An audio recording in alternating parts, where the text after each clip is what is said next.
ನಮಸ್ಕಾರ ಎಲ್ಲರಿಗೂ. ನಾನು ವಿಜಯ ಪಾಟೀಲ್, ಕನ್ನಡ ಮಾಧ್ಯಮ ಸಮಾಜ ವಿಜ್ಞಾನ 9ನೇ ತರಗತಿ ಸಮಾಜ ವಿಜ್ಞಾನದ ಮೊದಲನೇ ಭಾಗದ ಪಾಠಗಳನ್ನು ನಾನು ನಿಮ್ಮ ಜೊತೆ ಹಂಚ್ಕೊತಿದ್ದೀನಿ. ನೀವು ಇನ್ನೂ ನಮ್ಮ ಟೆಲಿಗ್ರಾಮ್ ಚಾನಲ್ಗೆ ಜಾಯ್ನ್ ಆಗದೇ ಇದ್ದರೆ ಡಿಸ್ಕ್ರಿಪ್ಷನಲ್ಲಿ ನೀಡಿರುವಂತಹ ಲಿಂಕ್ಗೆ ಹೋಗಿ ಜಾಯ್ನ್ ಆಗ್ಬೋದು. ಹೀಗೆ ಜಾಯ್ನ್ ಆಗೋದರ ಮುಖಾಂತರ ಇವೆಲ್ಲ ಉಪಯೋಗಗಳನ್ನು ನೀವು ಪಡ್ಕೊಳ್ಬಹುದು. ಏನೇನೆಂದರೆ ದಿನನಿತ್ಯ 100ಕ್ಕಿಂತ ಹೆಚ್ಚು ಕ್ವಿಜ್ಗಳನ್ನು ಅಲ್ಲಿ ಕಂಡಕ್ಟ್ ಮಾಡ್ತಾರೆ. ಪ್ರತಿ ವಿಡಿಯೋಗಳ PDF ಸಿಗ್ತವೆ, ದಿನಪತ್ರಿಕೆಗಳು, ಇತ್ತೀಚಿನ ಮಾಹಿತಿಗಳು ನಿಮಗೆ ಸಿಗುತ್ತೆ. ಮತ್ತು ನಿಮಗೇನಾದರೂ ಡೌಟ್ಸ್ಗಳು ಬಂದರೆ ಐಡಿಯಾಸ್ ಫೋರಮ್ನ ಅಧ್ಯಾಪಕರೊಂದಿಗೆ ಚರ್ಚೆ ನಡೆಸಿ ನಿಮ್ಮ ಪ್ರಶ್ನೆಗಳಿಗೆ ನೀವು ಉತ್ತರನ ಕಂಡುಕೋಬಹುದು. ಹಾಗೆ ಈಗಾಗಲೇ ಐಡಿಯಾಸ್ ಫೋರಮ್ ತಂಡ ಲಾಂಚ್ ಮಾಡಿರುವಂತಹ ಕೋರ್ಸ್ಗಳ ವಿವರ ಇದು. ಎಲ್ಲ NCERT ವಿಡಿಯೋಗಳು, geography, history, science, polity, economics ಪಾಠಗಳನ್ನು 6ನೇ ತರಗತಿಯಿಂದ 12ನೇ ತರಗತಿಯ ಪಾಠಗಳವರೆಗೂ ಮಾಡ್ತಿದ್ದಾರೆ. ಹಾಗೆ DSCRT ವಿಡಿಯೋಗಳು ಅಪ್ಲೋಡ್ ಆಗ್ತಿವೆ. ನಾನು ಸಮಾಜ ವಿಜ್ಞಾನ ಪಾಠಗಳನ್ನು ಮಾಡ್ತಾ ಇದ್ದೀನಿ. ಹಾಗೆ ತಮಿಳುನಾಡು ರಾಜ್ಯದ ಪಠ್ಯಪುಸ್ತಕದ ಅಷ್ಟು ಸಿಲೆಬಸ್ ಕೂಡ ಅಪ್ಲೋಡ್ ಆಗ್ತಿದೆ. ಹಾಗೆ GK ಟ್ರಿಕ್ಸ್ ವಿಡಿಯೋಗಳು, 1000ಕ್ಕೂ ಅಧಿಕ ಪ್ರಶ್ನೆ ಪತ್ರಿಕೆಗಳನ್ನು ಚರ್ಚೆ ನಡೆಸಿದಂತಹ ವಿಡಿಯೋಗಳು ಸಹ ನಿಮಗಿಲ್ಲಿ ಸಿಗುತ್ತೆ. ಇನ್ನೊಂದು ಹೊಸ ಯೋಜನೆ ಬಗ್ಗೆ ಮಾತಾಡೋದಾದರೆ, ನಮ್ಮ ತಂಡ ಕರ್ನಾಟಕದಲ್ಲೇ ಮೊದಲನೇ ಬಾರಿಗೆ NCERT ಆಗಲಿ, ಸ್ಟೇಟ್ ಬುಕ್ಸ್ ಆಗಲಿ ಮತ್ತು 1000ಕ್ಕೂ ಹೆಚ್ಚಿನ ಪ್ರಶ್ನೆ ಪತ್ರಿಕೆಗಳನ್ನು ಚರ್ಚೆ ನಡೆಸೋದು, ಹಾಗೆ ಟೆಲಿಗ್ರಾಮ್ ಗ್ರೂಪ್ನಲ್ಲಿ ಪ್ರತಿನಿತ್ಯ 100ಕ್ಕಿಂತ ಹೆಚ್ಚು ಕ್ವಿಜ್ ಮತ್ತು ಸ್ಟ್ಯಾಂಡರ್ಡ್ ಪುಸ್ತಕಗಳನ್ನು ಸಂಪೂರ್ಣವಾಗಿ ಚರ್ಚಿಸುವಂಥ ಹೊಸ ಪ್ರಯತ್ನಕ್ಕೆ ಕೈ ಹಾಕಿದೆ. ಆದ್ದರಿಂದ ಈ ಒಂದು ಪ್ರಯತ್ನಕ್ಕೆ ಎಲ್ಲರ ಸಹಕಾರನೂ ತುಂಬ ಅಗತ್ಯ ಆಗುತ್ತೆ.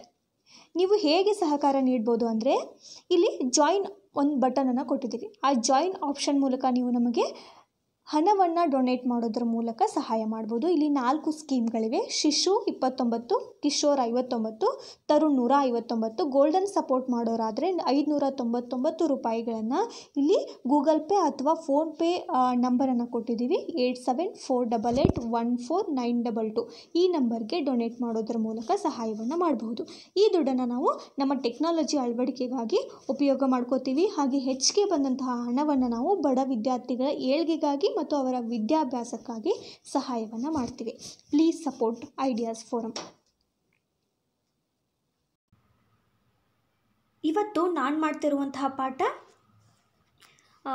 ಅಧ್ಯಾಯ 2 ಕೇಂದ್ರ ಸರ್ಕಾರ, 9ನೇ ತರಗತಿ ಸಮಾಜ ವಿಜ್ಞಾನ ಭಾಗ 1ರಿಂದ ಇದು 6ನೆಯ ಪಾಠ. ಬಟ್ ಪೌರನೀತಿ ವಿಭಾಗದಿಂದ ಇದು 2ನೇ ಪಾಠ, ಕೇಂದ್ರ ಸರ್ಕಾರ.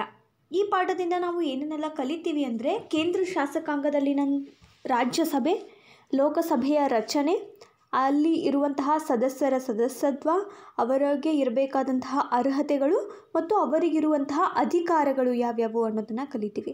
ಹಾಗೆ ಕೇಂದ್ರ ಕಾರ್ಯಾಂಗದಲ್ಲಿ ರಾಷ್ಟ್ರಪತಿಯವರ ಆಯ್ಕೆ ಹೇಗಾಗುತ್ತೆ, ಅವರಿಗೆ ಇರಬೇಕಾದಂತಹ ಅರ್ಹತೆಗಳೇನು ಮತ್ತು ಅವರಿಗೆ ಇರುವ ಅಧಿಕಾರಗಳೇನು ಅನ್ನೋದನ್ನು ಕಲಿತೀವಿ. ಹಾಗೆ ಪ್ರಧಾನಮಂತ್ರಿ ಮತ್ತು ಅವರ ಅಧಿಕಾರ ಮತ್ತು ಕಾರ್ಯಗಳ ಬಗ್ಗೆ ಈ ಪಾಠದಲ್ಲಿ ನಾವು ಕಲಿತೀವಿ. ಈ ಪಾಠವನ್ನು ನಾವು 2 ಭಾಗಗಳಾಗಿ ವಿಂಗಡಣೆ ಮಾಡ್ತೀವಿ. ಮೊದಲನೇ ಭಾಗದಲ್ಲಿ ಕೇಂದ್ರ ಶಾಸಕಾಂಗದ ಭಾಗಗಳಾದಂತಹ ರಾಜ್ಯಸಭೆ ಮತ್ತು ಲೋಕಸಭೆಗಳ ಬಗ್ಗೆ ಕಲಿತರೆ, 2ನೇ ಭಾಗದಲ್ಲಿ ನಾವು ಕೇಂದ್ರ ಕಾರ್ಯಾಂಗ, ಅದರಲ್ಲಿ ರಾಷ್ಟ್ರಪತಿ ಮತ್ತು ಪ್ರಧಾನಮಂತ್ರಿಯವರ ಬಗ್ಗೆ ಕಲಿತೀವಿ. ಮೊದಲನೇ ಪಾಠ ಏನು ಹೇಳುತ್ತೆ? ನಾವು ಹಿಂದಿನ ಪಾಠದಲ್ಲಿ ನೋಡಿದ್ವಿ, ಭಾರತ ಸಾರ್ವಭೌಮ, ಸ್ವಾತಂತ್ರ್ಯ, ಸಮಾಜವಾದಿ, ಜಾತ್ಯತೀತ ಮತ್ತು ಪ್ರಜಾಸತ್ತಾತ್ಮಕ ಗಣರಾಜ್ಯ ಅಂತ ಓದಿದ್ವಿ. ಇಂಗ್ಲೆಂಡ್ ಮತ್ತು ಫ್ರಾನ್ಸ್ ಏನಾಗಿರ್ತವೆ? ಏಕಾತ್ಮಕ ಸರ್ಕಾರವನ್ನು ಹೊಂದಿವೆ. ಎಲ್ಲ ಅಧಿಕಾರಗಳು ಕೇಂದ್ರ ಸರ್ಕಾರದಲ್ಲಿರುತ್ತೆ. ಅದರ ಅಧೀನದಲ್ಲಿ ರಾಜ್ಯ ಸರ್ಕಾರಗಳು ಕಾರ್ಯವನ್ನು ನಿರ್ವಹಿಸ್ತವೆ. ಅಮೇರಿಕಾ, ಸ್ವಿಟ್ಜರ್ಲ್ಯಾಂಡಲ್ಲಿ ಏನಾಗುತ್ತೆ? ಸಂಯುಕ್ತ ಸರ್ಕಾರ ವ್ಯವಸ್ಥೆ ಇದೆ. ಅಂದರೆ ಅಲ್ಲಿ ಕೇಂದ್ರ ಮತ್ತು ರಾಜ್ಯ ಸರ್ಕಾರಗಳು ಇಲ್ಲಿ ಸ್ವತಂತ್ರವಾಗಿ ಕಾರ್ಯವನ್ನು ನಿರ್ವಹಿಸ್ತವೆ. ಭಾರತದಲ್ಲಿ ಏನಾಗುತ್ತೆ? ಭಾರತ ಅನ್ನೋದು ರಾಜ್ಯಗಳ ಒಕ್ಕೂಟ. ಅಧಿಕಾರವು ಕೇಂದ್ರ ಮತ್ತು ರಾಜ್ಯಗಳಲ್ಲಿ ಸಂವಿಧಾನಬದ್ಧವಾಗಿ ವಿಭಜನೆ ಆಗುತ್ತೆ. ಆದರೆ ತುರ್ತು ಪರಿಸ್ಥಿತಿಯಂತಹ ಸಂದರ್ಭದಲ್ಲಿ ಎಲ್ಲ ಅಧಿಕಾರಗಳು ಕೇಂದ್ರ ಸರ್ಕಾರದ ಕೈಯಲ್ಲಿರುತ್ತೆ. ಆದ್ದರಿಂದ ಭಾರತ ಅರೆ ಸಂಯುಕ್ತ ವ್ಯವಸ್ಥೆಯನ್ನು ಹೊಂದಿದೆ ಅಂತ ಹೇಳಲಾಗುತ್ತೆ. ರಾಷ್ಟ್ರದ ಏಕತೆ ಮತ್ತು ಸುರಕ್ಷತೆಯ ದೃಷ್ಟಿಯಿಂದ ಕೇಂದ್ರ ಸರ್ಕಾರವು ಹೆಚ್ಚು ಅಧಿಕಾರಗಳನ್ನು ಹೊಂದಿರುತ್ತೆ. ಅವುಗಳನ್ನು ಶಾಸಕಾಂಗ, ಕಾರ್ಯಾಂಗ ಮತ್ತು ನ್ಯಾಯಾಂಗಗಳ ಮೂಲಕ ಚಲಾವಣೆಗೆ ತರುತ್ತೆ. ಇದು ನಮ್ಮ ಭಾರತದ ಕೇಂದ್ರ ಸರ್ಕಾರ. ಇನ್ನು ಕೇಂದ್ರ ಸರ್ಕಾರದಲ್ಲಿ ಕೇಂದ್ರ ಶಾಸಕಾಂಗ ಬರುತ್ತೆ. ಭಾರತವು ಸಂಸದೀಯ ಮಾದರಿಯ ಸರ್ಕಾರವನ್ನು ಹೊಂದಿದೆ ಅಂತ ನಾವು ಓದ್ತೀವಿ. ಕೇಂದ್ರ ಶಾಸಕಾಂಗವನ್ನು ಸಂಸತ್ತು ಅಂತ ಕರೆಯಲಾಗುತ್ತೆ. ನಮ್ಮ ಸಂವಿಧಾನದ 79ನೇ ವಿಧಿ ಸಂಸತ್ತಿನ ರಚನೆಗೆ ಅವಕಾಶವನ್ನು ಮಾಡಿಕೊಡುತ್ತೆ. ಈ ಸಂಸತ್ತು ದ್ವಿಸದನ ಪದ್ಧತಿಯನ್ನು ಹೊಂದಿದೆ. ಅಂದರೆ 2 ಸದನಗಳಿರುತ್ತೆ. ಮೇಲ್ಮನೆಯನ್ನು ರಾಜ್ಯಸಭೆ ಅಂತ ಕರೆದ್ರೆ ಕೆಳಮನೆಯನ್ನು ಲೋಕಸಭೆ ಅಂತ ಕರೆಯಲಾಗುತ್ತೆ. ಇಲ್ಲಿ ಮೊದಲನೇದಾಗಿ ರಾಜ್ಯಸಭೆಯನ್ನು ನೋಡೋಣ. ರಾಜ್ಯಸಭೆಯು ಕಾಮನ್ ಆಗಿ 250 ಸದಸ್ಯರನ್ನು ಒಳಗೊಂಡಿರುತ್ತೆ. 238 ಸದಸ್ಯರು ರಾಜ್ಯ ಮತ್ತು ಕೇಂದ್ರಾಡಳಿತ ಪ್ರದೇಶಗಳ ವಿಧಾನಸಭೆ ಸದಸ್ಯರಂತೆ ಆಯ್ಕೆ ಆದರೆ 12 ಜನ ಸದಸ್ಯರು ಏನಾಗ್ತಾರೆ, ಸಾಹಿತ್ಯ, ಕಲೆ, ವಿಜ್ಞಾನ ಮತ್ತು ಸಮಾಜ ಸೇವೆಯಲ್ಲಿ ವಿಶೇಷ ಅನುಭವ ಪಡೆದವರನ್ನು ರಾಷ್ಟ್ರಪತಿಗಳು ನಾಮಕರಣ ಮಾಡ್ತಾರೆ. ಹೀಗೆ ರಾಜ್ಯಸಭೆ 250 ಸದಸ್ಯರನ್ನು ಒಳಗೊಂಡಿರುತ್ತೆ. ಇನ್ನು ಅವರ ಅಧಿಕಾರಾವಧಿ ಹೆಂಗಿರುತ್ತೆ ಅಂದರೆ ರಾಜ್ಯಸಭೆ ಖಾಯಂ ಸದನ ಅಂತ ಕರೆಯಲಾಗುತ್ತೆ. ಲೋಕಸಭೆಯಂತೆ ಅದನ್ನು ವಿಸರ್ಜನೆ ಮಾಡೋದಕ್ಕೆ ಆಗೋದಿಲ್ಲ. ಆದರೆ ಸದಸ್ಯರ ಅಧಿಕಾರಾವಧಿ 6 ವರ್ಷಗಳು. ಪ್ರತಿ 2 ವರ್ಷಕ್ಕೊಮ್ಮೆ ಏನಾಗುತ್ತೆ, 3/3 1 ಭಾಗದಷ್ಟು ಜನ ನಿವೃತ್ತಿ ಹೊಂದ್ತಾ ಇರ್ತಾರೆ ಪ್ರತಿ 2 ವರ್ಷಕ್ಕೊಮ್ಮೆ. ಹಾಗೆ ಆ ನಿವೃತ್ತಿ ಹೊಂದಿದ ಸ್ಥಳಕ್ಕೆ ಚುನಾವಣೆಯ ಮೂಲಕ ಹೊಸ ಸದಸ್ಯರನ್ನು ಆಯ್ಕೆ ಮಾಡ್ತಾ ಇರ್ತಾರೆ. ಸದಸ್ಯರು ತಮ್ಮ ಸ್ಥಾನದಲ್ಲಿ ಮುಂದುವರಿಯೋದಕ್ಕೆ ಇಷ್ಟ ಇಲ್ಲ ಅಂದರೆ ಸಭಾಧ್ಯಕ್ಷರಿಗೆ ರಾಜೀನಾಮೆಯನ್ನು ಕೂಡ ನೀಡಬಹುದು. ಹೀಗೂ ಕೂಡ ಅಧಿಕಾರವನ್ನು ಅವರು ಎಂಡ್ ಮಾಡ್ಕೋಬಹುದು. ಕಾಮನ್ ಆಗಿ 6 ವರ್ಷಗಳ ಕಾಲ ರಾಜ್ಯಸಭೆ ಸದಸ್ಯರ ಅಧಿಕಾರಾವಧಿ ಇರುತ್ತೆ. ಪ್ರತಿ 2 ವರ್ಷಕ್ಕೊಮ್ಮೆ 3/1 ಭಾಗದಷ್ಟು ಜನ ನಿವೃತ್ತಿ ಹೊಂದಿರ್ತಾರೆ. ಹಾಗೆ ಆಯ್ಕೆನೂ ಆಗ್ತಿರ್ತಾರೆ. ಸದಸ್ಯರು ತಮ್ಮ ಸ್ಥಾನದಲ್ಲಿ ಮುಂದುವರಿಯೋದಕ್ಕೆ ಇಷ್ಟ ಇಲ್ಲ ಅಂತಂದರೆ ಅವರು ಸಭಾಧ್ಯಕ್ಷರಿಗೆ ರಾಜೀನಾಮೆಯನ್ನು ನೀಡಿ ತಮ್ಮ ಅಧಿಕಾರಿಯ ಅವಧಿಯನ್ನು ಮುಗಿಸ್ಕೊಳ್ಬಹುದು. ಇನ್ನು ರಾಜ್ಯಸಭಾ ಸದಸ್ಯರಿಗೆ ಇರಬೇಕಾದಂತಹ ಅರ್ಹತೆಗಳೇನು ಅನ್ನೋದನ್ನು ನೋಡೋದಾದರೆ, ಭಾರತದ ಪ್ರಜೆಯಾಗಿರಬೇಕು. ಅವರು ಭಾರತದ ಪ್ರಜೆಯಾಗಿರಬೇಕು. ಅವರಿಗೆ ವಯೋಮಿತಿ ಕನಿಷ್ಠ 30 ವರ್ಷ. ಅವರಿಗೆ ಕನಿಷ್ಠ 30 ವರ್ಷ ವಯಸ್ಸಾಗಿರಬೇಕು. ಯಾವುದೇ ನ್ಯಾಯಾಂಗ ಶಿಕ್ಷೆಗೆ ಅವರು ಒಳಗಾಗಿರಬಹುದು. ಯಾವುದೇ ಒಂದು ಅಪರಾಧವನ್ನು ಮಾಡಿ ಅಥವಾ ಯಾರಿಂದಾದರೂ ಅಪವಾದವನ್ನು ಹೊತ್ಕೊಂಡು ಅವರು ನ್ಯಾಯಾಂಗ ಶಿಕ್ಷೆಗೆ ಒಳಗಾಗಿರಬಾರ್ದು. ಅವರು ಮತಿಭ್ರಮಣೆಗೆ ಒಳಗಾಗಿರಬಾರ್ದು.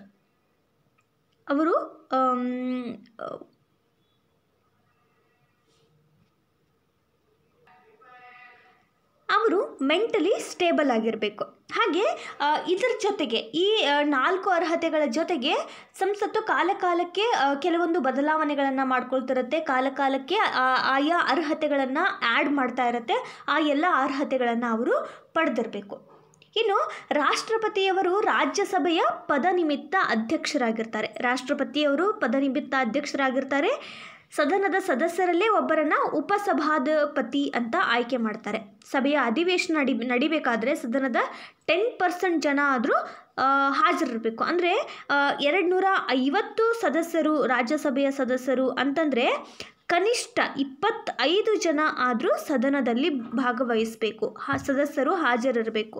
ಒಂದು ಅಧಿವೇಶನಕ್ಕೂ ಇನ್ನೊಂದು ಅಧಿವೇಶನಕ್ಕೂ ನಡುವೆ 6 ತಿಂಗಳಷ್ಟು, ಗರಿಷ್ಠ 6 ತಿಂಗಳಷ್ಟು ಅವಧಿ ಇರಬೇಕು. ಅದಕ್ಕಿಂತ ಹೆಚ್ಚಾಗಿ ಇರಬಾರ್ದು. ಆಗಾಗ ಅಧಿವೇಶನವನ್ನು ನಡೆಸ್ತಾ ಇರಬೇಕು. ಇನ್ನು ಲೋಕಸಭೆಯ ಸದಸ್ಯರು ಜನರಿಂದ ನೇರವಾಗಿ ಆಯ್ಕೆ ಆಗೋದ್ರಿಂದ ಅದನ್ನು ಜನತಾ ಸದನ ಅಂತಲೂ ಕರೀತಾರೆ. ಲೋಕಸಭೆಯನ್ನು ಜನತಾ ಸದನ ಅಂತಲೂ ಕರೀತಾರೆ. ಈಗ ಸದ್ಯಕ್ಕೆ ಲೋಕಸಭೆಯ ಸದಸ್ಯರ ಸಂಖ್ಯೆ 245. 243 ಜನರು ಹೇಗೆ ಆಯ್ಕೆ ಆಗ್ತಾರೆ ಅಂದರೆ ಸಾರ್ವತ್ರಿಕ ಚುನಾವಣೆಯ ಮೂಲಕ. ಅವರು ಜನರಿಂದ ನೇರವಾಗಿ ಆಯ್ಕೆ ಆಗ್ತಾರೆ. ಇನ್ನು 2 ಆಂಗ್ಲೋ ಇಂಡಿಯನ್ ಸದಸ್ಯರಾಗಿರ್ತಾರೆ. ರಾಷ್ಟ್ರಪತಿಗಳು ನಾಮಕರಣವನ್ನು ಮಾಡ್ತಾರೆ ಈ 2 ಜನ ಆಂಗ್ಲೋ ಇಂಡಿಯನ್ ಸದಸ್ಯರನ್ನು. ಇನ್ನು ಪರಿಶಿಷ್ಟ ಜಾತಿಯವರಿಗೆ 79 ಸ್ಥಾನಗಳು ಮತ್ತು ಪರಿಶಿಷ್ಟ ಪಂಗಡದವರಿಗೆ 41 ಸ್ಥಾನಗಳನ್ನು ಮೀಸಲಿಡಲಾಗುತ್ತೆ. ಇದು ಲೋಕಸಭೆಯ ಸದಸ್ಯರು. ಇನ್ನು ಅವರ ಅಧಿಕಾರಾವಧಿ ಎಷ್ಟು ಅಂದರೆ ಲೋಕಸಭೆಯ ಅಧಿಕಾರದ ಅವಧಿ 5 ವರ್ಷ. ಅವಧಿ ಮುಗಿಯೋದಕ್ಕಿಂತ ಮೊದಲು ಪ್ರಧಾನಿ ಸಲಹೆ ಮೇರೆಗೆ ರಾಷ್ಟ್ರಪತಿಗಳು ಲೋಕಸಭೆಯನ್ನು ವಿಸರ್ಜಿಸಬಹುದು. ರಾಷ್ಟ್ರೀಯ ತುರ್ತು ಪರಿಸ್ಥಿತಿ ಸಮಯದಲ್ಲಿ ಅಧಿಕಾರ ಅವಧಿಯನ್ನು 1 ವರ್ಷ ಎಕ್ಸ್ಟೆಂಡು ಕೂಡ ಮಾಡಬಹುದು. ಹೀಗೆ ಅಧಿಕಾರಾವಧಿ ಡಿಫ್ರೆಂಟ್ ಆಗಿರುತ್ತೆ. ಒಮ್ಮೊಮ್ಮೆ ಲೋಕಸಭೆಯಲ್ಲಿ ಆಡಳಿತದ ಒಂದು ಪಕ್ಷ ವಿಸರ್ಜನೆ ಆದರೆ ಅಲ್ಲಿಗೆ ಅವರ ಅಧಿಕಾರಾವಧಿ ಮುಗಿಯುತ್ತೆ. ಕಾಮನ್ ಆಗಿ 5 ವರ್ಷ ಅಧಿಕಾರಾವಧಿ ಇರುತ್ತೆ. ಹಾಗೆ ರಾಷ್ಟ್ರೀಯ ತುರ್ತು ಪರಿಸ್ಥಿತಿಯ ಸಂದರ್ಭದಲ್ಲಿ ಈ 5 ವರ್ಷವನ್ನು ಇನ್ನೊಂದು ವರ್ಷಗಳವರೆಗೆ ಎಕ್ಸ್ಟೆಂಡ್ ಕೂಡ ಮಾಡಬಹುದು. ಇನ್ನು ಲೋಕಸಭೆ ಸದಸ್ಯರಿಗೆ ಇರಬೇಕಾದಂತಹ ಅರ್ಹತೆಗಳು ಏನೇನೆಂದರೆ ಸೇಮ್ ರಾಜ್ಯಸಭೆಗೆ ಸದಸ್ಯರಿಗೆ ಇರಬೇಕಾದಂತಹ ಅರ್ಹತೆಗಳೇ ಇರಬೇಕಾಗುತ್ತೆ.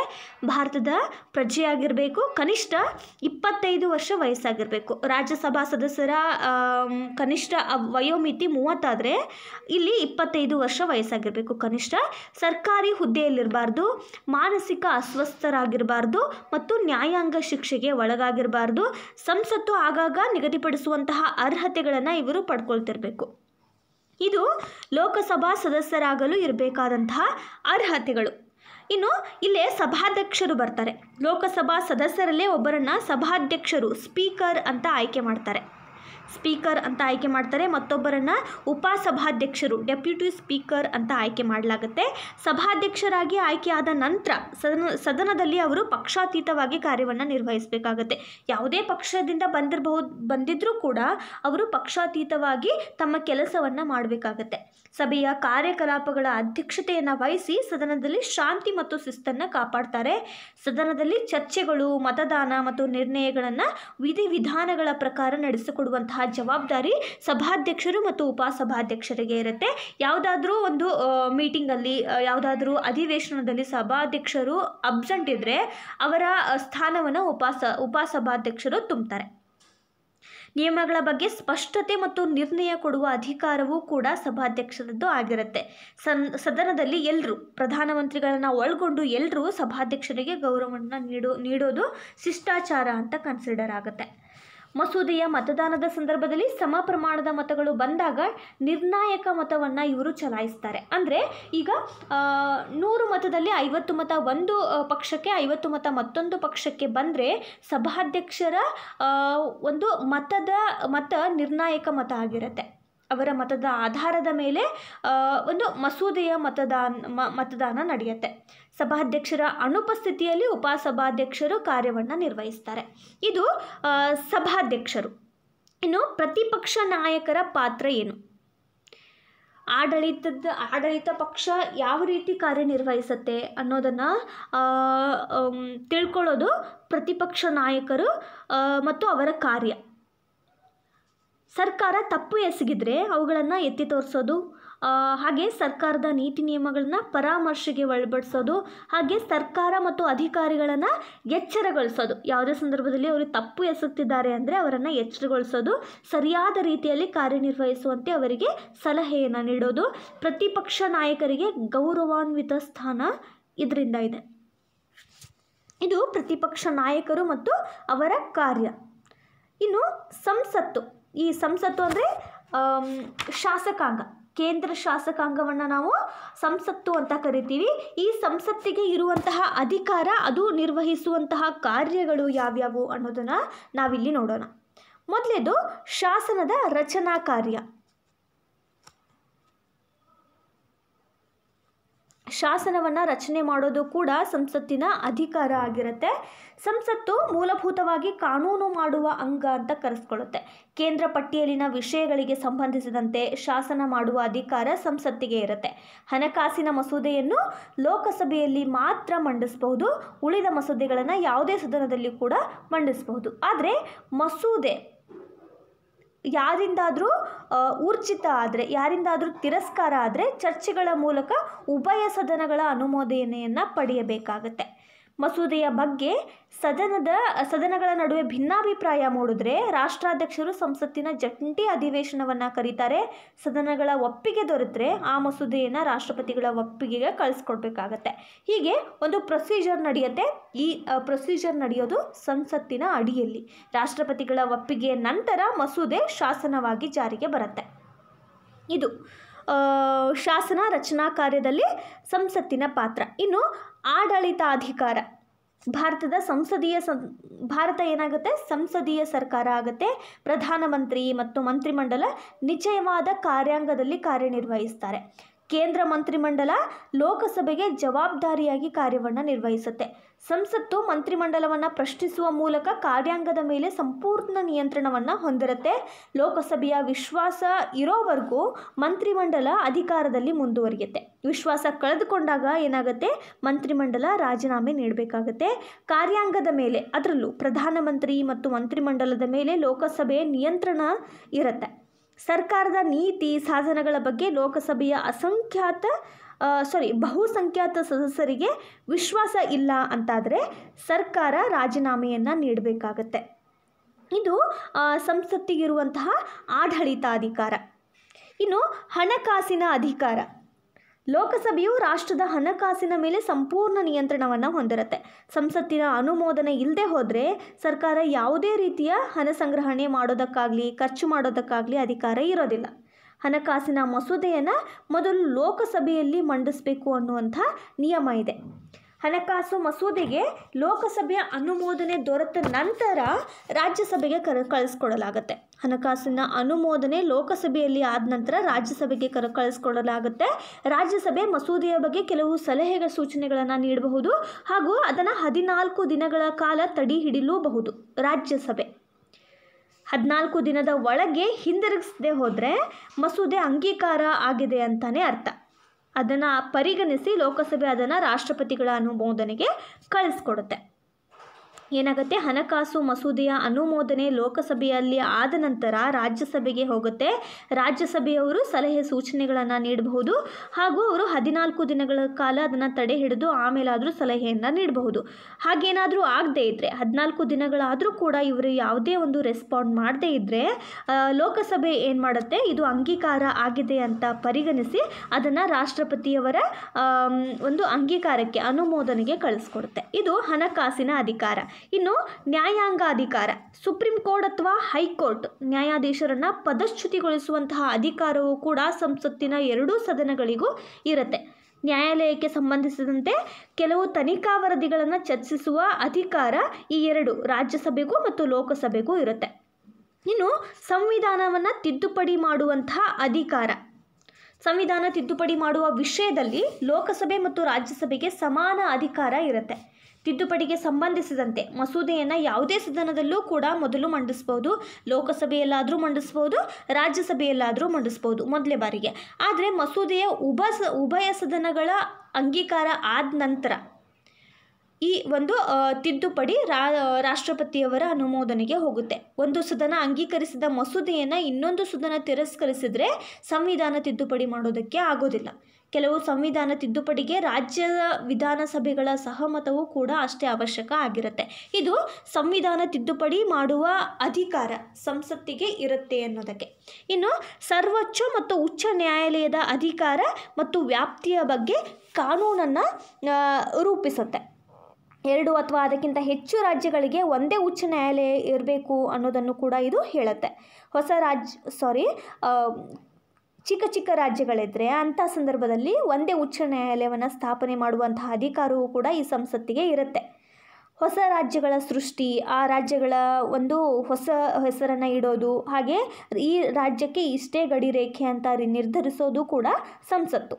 ಇನ್ನು ಲೋಕಸೇವಾ ಆಯೋಗ, ಹಣಕಾಸು ಆಯೋಗ, ಚುನಾವಣಾ ಆಯೋಗ, ಹಿಂದುಳಿದ ವರ್ಗಗಳ ಆಯೋಗ, ಹೀಗೆ ಹಲವಾರು ಆಯೋಗಗಳ ವರದಿಗಳ ಬಗ್ಗೆ ಚರ್ಚೆಯನ್ನು ಕೂಡ ಸಂಸತ್ತು ನಡೆಸುತ್ತೆ. ರಾಷ್ಟ್ರೀಯ ತುರ್ತು ಪರಿಸ್ಥಿತಿ, ರಾಜ್ಯ ತುರ್ತು ಪರಿಸ್ಥಿತಿ ಮತ್ತು ಹಣಕಾಸು ತುರ್ತು ಪರಿಸ್ಥಿತಿಯನ್ನು ಅನುಮೋದಿಸೋದು ಕೂಡ ಸಂಸತ್ತು. ಇವೆಲ್ಲ ಕಾರ್ಯಗಳನ್ನು ಸಂಸತ್ತು ನಿರ್ವಹಿಸುತ್ತೆ.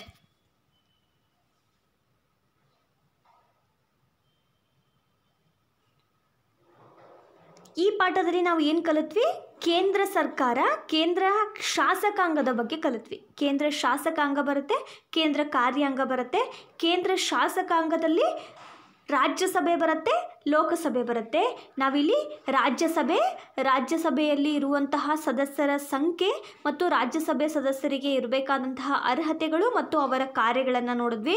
ಹಾಗೆ ಲೋಕಸಭೆಯಲ್ಲಿ ಇರುವಂತಹ ಸದಸ್ಯರ ಸಂಖ್ಯೆ, ಲೋಕಸಭಾ ಸದಸ್ಯರಿಗೆ ಇರಬೇಕಾದಂತಹ ಅರ್ಹತೆಗಳು, ಅವರ ಅಧಿಕಾರಾವಧಿ ಮತ್ತು ಅವರ ಒಂದು ಕಾರ್ಯವೈಖರಿ, ಹಾಗೆ ಸಭಾಧ್ಯಕ್ಷರ ಬಗ್ಗೆ ಕಲಿತ್ವಿ, ಅವರ ಕಾರ್ಯಗಳ ಬಗ್ಗೆ ಕಲಿತ್ವಿ. ಹಾಗೆ ಈ ಸಂಸತ್ತು ಈ ಸಂಸತ್ತಿಗೆ ಇರುವಂತಹ ಅಧಿಕಾರಗಳು ಮತ್ತು ಅದು ನಿರ್ವಹಿಸುವಂತಹ ಕಾರ್ಯಗಳು ಯಾವ್ಯಾವು ಅನ್ನೋದನ್ನು ನಾವು ಈ ಪಾಠದಿಂದ ಕಲಿತ್ವಿ. ಈ ಪಾಠ ನಿಮಗೆ ಇಷ್ಟ ಆಗಿದ್ರೆ ಲೈಕ್ ಮಾಡಿ, ಶೇರ್ ಮಾಡಿ ಮತ್ತು ಸಬ್ಸ್ಕ್ರೈಬ್ ಮಾಡೋದನ್ನು ಮರಿಬೇಡಿ. ಮತ್ತು ಇದೇ ಪಾಠದ ಮುಂದಿನ ಭಾಗದೊಂದಿಗೆ ನಾನು ನಿಮ್ಮ ಜೊತೆ ಬರ್ತೀನಿ. ಅಲ್ಲಿ ನಾವು ಕೇಂದ್ರ ಕಾರ್ಯಾಂಗದ ಬಗ್ಗೆ ಕಲಿತೀವಿ. ಕೇಂದ್ರ ಕಾರ್ಯಾಂಗದಲ್ಲಿ ರಾಷ್ಟ್ರಪತಿಗಳು ಬರ್ತಾರೆ, ಪ್ರಧಾನಮಂತ್ರಿ ಬರ್ತಾರೆ ಮತ್ತು ಅವರ ಮಂತ್ರಿಮಂಡಲವು ಕೂಡ ಬರುತ್ತೆ. ಅವರ ಕಾರ್ಯಗಳನ್ನು ನಾವು ಮುಂದಿನ ಪಾಠದಲ್ಲಿ ಕಲಿತೀವಿ. Thank you.